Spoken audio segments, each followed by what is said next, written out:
And new Africa stand up. Thoughts, brother? I think we should just straight go into the Ngannou. And new. Repeat after me. And new.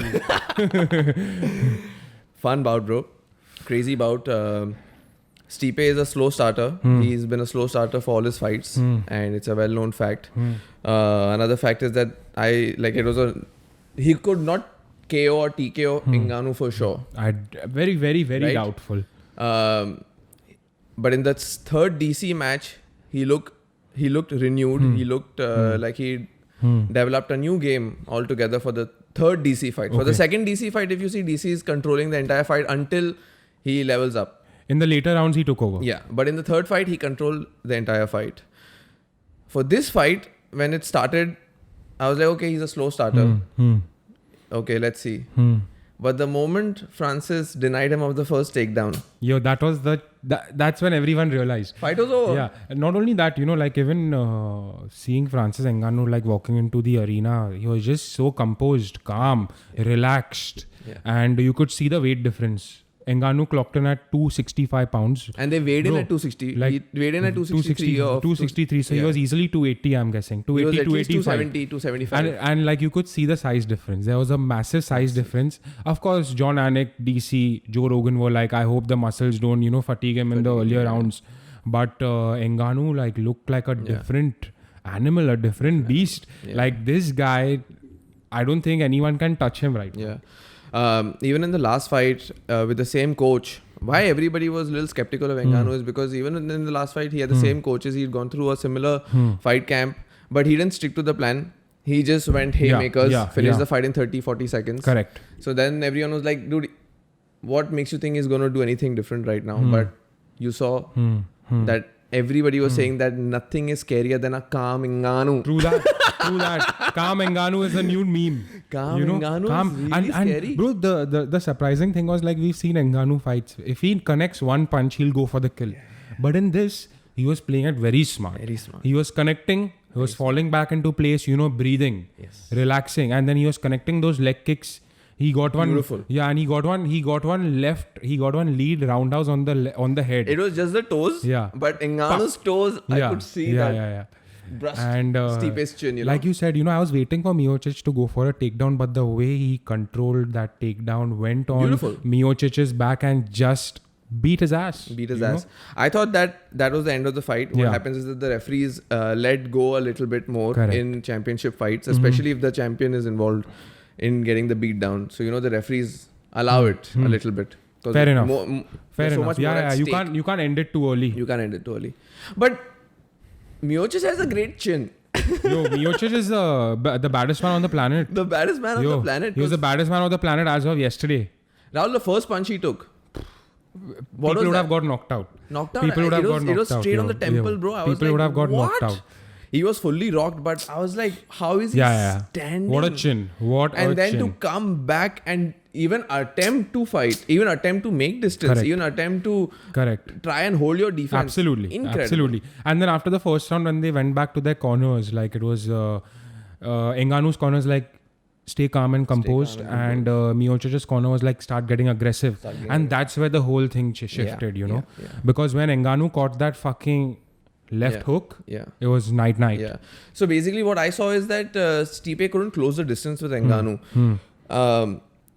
He wanted to take takedowns, but even to strike, even he could like to jab. Stipe didn't throw any kicks. And Ngannou was closing distance very nicely, but he was keeping calm and he was not going in for the kill immediately. Absolutely.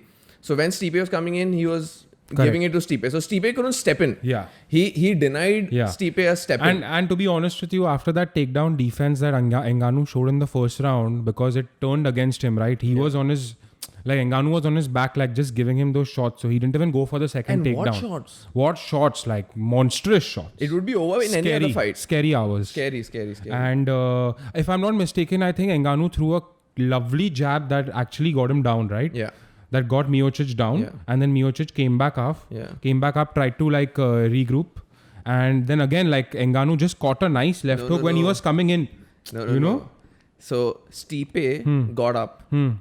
And with his might, he gave a cross to Ngannou on his face. Connected. Okay. Do you see the replay? Okay. He connected so beautifully that he got the confidence that I'm going to take Ngannou down. But Ngannou ate it and immediately through that left hook. Through the left hook. And that left hook was like a very close connecting left hook. It was a check hook. You know, it was like pop. Yeah. In and out, and then bro, the way Miocic like fell, like it was like a deck of cards. Bro, I'm telling you, you see that?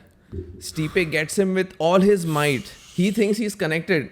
The commentator is also saying that Stipe must have thought he's connected properly and he's going to take Ngannou down. But bro, not today. Ngannou is like, this is mine. This is mine, yo. This is mine. And I think but well deserved. Very well deserved. And what a performance. Of course, you know, and I also believe that after his slump, like after Ngannou's slump, you know, adversity truly introduces a man to himself. Bro. Yes, absolutely. You know, and with the amount of adversity Ngannou has faced, nobody on this planet has faced as much. Absolutely. And you know, he proved that he is not here just because of his God-given gift of power. Yes. He is here to get the title. Correct. And he's going to do whatever it takes. Correct. And hopefully retain the damn title. Today he looked like an MMA fighter. Damn, he did. Right? He did. Moving around. Oh, did you see when Stipe tried to take him down? He defended the takedown and he wanted to wrestle Stipe. And then his coach is like, back off. Yeah. And DC is like, Ngannou shouldn't offensively wrestle. Correct. He should only defensively wrestle. But yeah. And bro, come on, with Kamaru in your corner, you're learning from the best. The best, bro. The I best. think Kamaru helped because Kamaru has also gone through that adversity that you're talking about, being a championship fighter and not getting the respect, literally. True. Kamaru taught him to stay calm because I think staying calm is what won Kamaru the last fight. Absolutely. Staying calm and using the most simplest and the most basic punch. Stick to your basics, boxing. man. Stick to your basics. Jab. Yeah. Right? Jab. Wins fights. Wins fights. That's it. So Kamaru also said this only, that all throughout the entire camp, he was just telling Francis, my brother, calm down. Relax. That's the way you're going to win it. Relax. Yeah. Bro, but I just realized that Ngannou has the flyest walk ever. Have you seen the guy walk? Have you seen the guy walk, bro? Like his walk is underrated. This guy walks like, you know, he's fucking But you like Ngannou dreadlocks? Champion. You like Ngannou dreadlocks or you like I like now Ngannou. Because Ngannou now is like a fly cat. Yeah, now he looks scarier. You saw his outfit and shit, he knew he was going to win. Yeah. I urge you, go on GRE, watch Ngannou's podcast, because Ngannou, a taxi driver in Cameroon, one day drinking beer with his... driver? Yeah, like a bike taxi driver. Yeah. One day at the age of 21 is sitting with his friends having a beer and suddenly manifests that I'm going to become a boxing heavyweight champion of the world. Yes, sets off on 18-month journey from Cameroon to Europe. Doesn't know where he's going to go to Europe. Reaches Morocco. Sells his bike. Yes. Sells everything. Sells all his possessions from Morocco. Has to, by sea in a floaty, has to go from Morocco to Spain. Denied 11 times. Yeah. The authorities throw him into the Sahara Desert to die. Yeah. Right? Comes back. In his 12th journey, makes it to Spain, only to be arrested for 2 months and thrown into jail. Without knowing the language. From Spain, goes to Paris. Yeah. Homeless. Yeah. Starts training at the age of 25. Yeah. Today, he's 34. Yeah. So, he's not even been practicing mixed martial arts for his life. Like, you can say like 9 years, bro. Yeah. So, this is a fucking movie. This is a movie, and God is great in many different ways, because when he went to Paris, he just stumbled upon a boxing gym. Absolutely. The owner of the gym supported him, gave him an opportunity, gave him equipment, gave him clothes, you know. And this is what, breeds a champion. Yeah, bro, absolutely. So, but again, champions... Good on them also, you know. Good on and them. when they asked Ngannou that, where do you want to see next? You know, where do you want to take this to? So he said, Paris. He's like, Paris won't have us right now because of COVID, but Paris, because I could see that. I know, I was thinking Africa like you, but he must have said Paris because those people have given him... Makes a lot of sense. So much. You know, I was shocked with that answer. You know, even I was pretty shocked because when he gets introduced by Bruce Buffer, fighting out of Paris, France. Yeah.